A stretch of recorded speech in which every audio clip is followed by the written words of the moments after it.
As we rapidly approach the second year of Splatoon 2, we cannot help but wonder what the heck is going to happen in order to finish off this game, because if you do remember Splatoon 1, it ended off with a bang. Yes, I'm talking about the Callie and Marie final Splatfest. It was a big bang. Obviously, you had split sides. You had people that like Callie, you had people like Marie, but obviously this time it isn't so split. Well, it's pretty much just one side, Marina. But anyways, we gotta wonder, what the heck Nintendo's gonna do here with Splatoon 2. Are they gonna go the same route? Are they going to, do the same thing they did before? Or are they gonna change anything up? Well, I'm here to talk to you today about it and some speculation as to what I think is actually going to happen here soon in the future.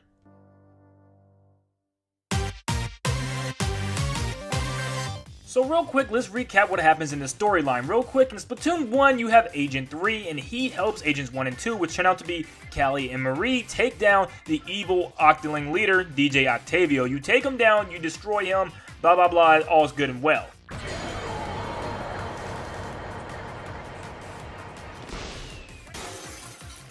At the very end of Splatoon 1, you played the final Splatfest, which pit Callie versus Marie. Now, obviously, Marie won, which put Callie into hiding, and something weird happened. This influenced the events of Splatoon 2. So when you played Splatoon 2, you played as Agent 4, trying to find out what the heck happened to Callie. You go throughout these events, going back again through Octo Valley, finding out the events of DJ Octavio returning, and actually brainwashing Callie and turning her against all of her friends. So you finally save her and retrieve her and defeat DJ Octavio once again.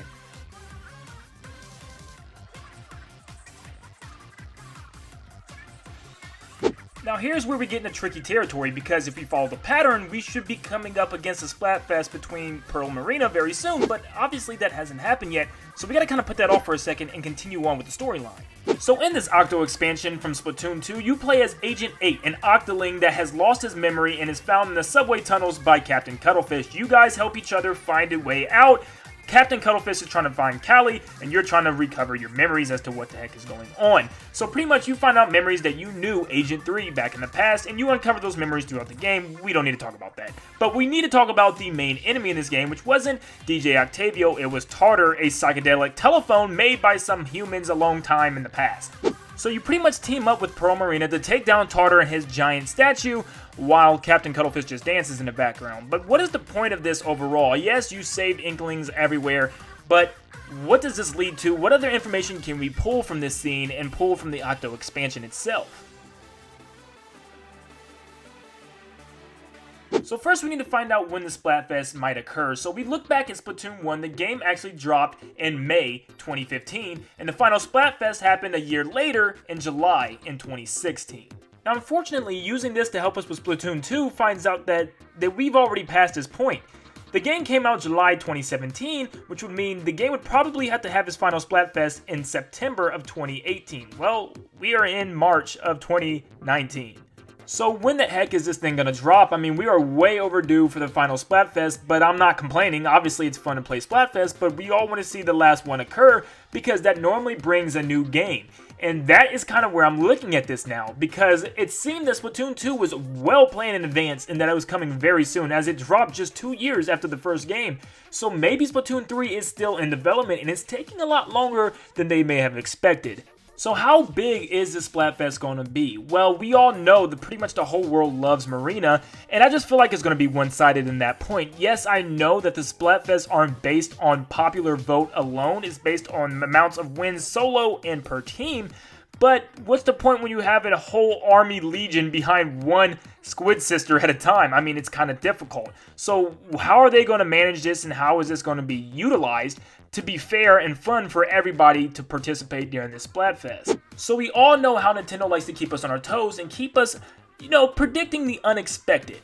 So pretty much, what if Nintendo didn't do just a single 2-people Splatfest between Pearl and Marina? What if they combined the Squid Sisters and Off the Hook to one Splatfest to kind of even the odds here? What if they took characters like Callie and Marina and put them on a squad, and then they took Pearl and Marie and put them on a squad? And there you vote A squad or B squad. Obviously they would have names, but that would even the playing field, I think, a lot more, and that would make people want to be like, oh shoot, who do I pick here? Or maybe switch them up either way you want, it doesn't really matter. But what if that's kind of the way they go? And that will come into a big cultivation of a crazy story for Splatoon 3. So what will even be the story to Splatoon 3? I mean, they could do a lot of things, and I have a couple of really good ideas, meaning that they might actually combine everything that we've seen from 1, 2, and the Octo Expansion together into one grand story mode, and I think they could literally blow it out of the water with amazing quality, but that's for a later video because there's so much stuff to talk about and so much stuff to jam pack in one video. There's no way I could cover it here. So this Splatfest is going to be huge. It's going to put people in nostalgia mode, especially if this is your first Splatoon game. But for me, I played Splatoon 1. This really isn't that big because I just haven't felt the same as Splatfest since then. I played every single Splatfest in the first game, but as far as the second game goes, I've really been spotty with them. It's really like, oh, there was a Splatfest this weekend. Well, I probably won't make it, probably will, we'll see. And that sucks because I don't like to feel that way. But hopefully this Splatfest probably will draw not just me in, but a lot of people that may have veered off in the past. So the big one here is, what will this Splatfest bring to the table? What new aesthetics will it bring to make this one stand out among the rest? So the first thing I thought of instantly was stages. You gotta have good stages. And instead of putting all of these stages on like 3-section rotations, let's put all of the stages in the game in rotation. Like literally put like, I don't know how many stages are in the game, about 12 to 15, probably even more at this point because there's been hecka map updates. So let's just put all of these maps in a giant pot and just randomly throw out maps every single game you jump into. That will keep everything feeling fresh and every round feeling interesting, because I will highly doubt you will get the same stage twice in a row. There's just so many stages now and so many options. I think people would really love this idea, and I can tell you, I would probably really love to play through all these stages, considering the fact that I took a pretty long break from this game, and I would love to come back, and that would be a cool way to experience some of these stages that I may have not played yet. So the only thing to really counter this idea is the fact that Splatfest now have these special Twilight Zone style stages where they have some kind of goofy mechanic, and they're also really cool. I really enjoy these stages, well, for the most part. Some of them are really good, or some of them just suck, you know, based on the mechanic that they use in that stage, whether it be ink lines or, you know, trampolines, whatever. So I don't know if they would, you know, take and shuffle all the ones that they came up with through the Splatfest throughout the year and then throw in special ones through there, or they would, you know, maybe have a time period where it's just regular stages from this time to this time, and then special Twilight Zone stages from this time to this time. I don't know how they would do that, and that's probably the only problem that they would have with having a map selection that vast. Splatoon now rewards you in Splatfest also for winning games. If you win special games, you'll get extra XP for your team, and your names will be displayed in the lobby and all over the walls during matches, and that is a cool thing to add. It will be on the news feed and all over the hubs, and that's really cool to make it seem like your character is actually in this world and you're getting recognized for playing well. What they could do to kind of up this during this final Splatfest is to have maybe video feed of a specific kill that you had, or maybe if you got the most kills out of a certain game, or, you know, they could kind of show who is performing, you know, at the top level of competition. I know there's charts and stuff at the end of each game that says the top 100 or whatever, but this would be a cool way to kind of, you know, show off your talents to the rest of the world. The last thing I came up with here is, what if they did something very dramatic? What if they had a live event? Now, I know they're not necessarily on the same live server terms as Fortnite is right now, but what if they came up with some type of live event where there was a main boss in the middle of the matches, and maybe, you know, if you jumped into a match between this time and this time, you could fight this live boss as a team, both squads together, and maybe both squads end up winning the Splatfest together because of this ending.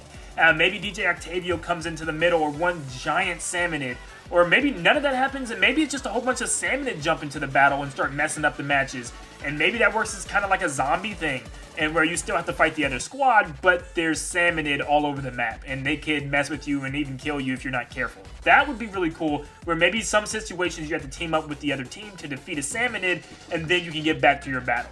That would mix things up and be a cool ending. So now, guys, it's your turn to find out when the heck this is going to happen. Let me know in the comments, guys, when you think this is going to drop. When is the final Splatfest going to take place? How is it going to take place? Is there going to be any crazy events taking place? Is there going to be any cool story elements? Is there going to be, you know, Salmonid around the map? Is there going to be any cool perks? What's going to happen, and when is it going to happen? Let me know in the comments, guys, what you guys think, and I will see you guys on the next one. Thanks for tuning in, and I'll see you later.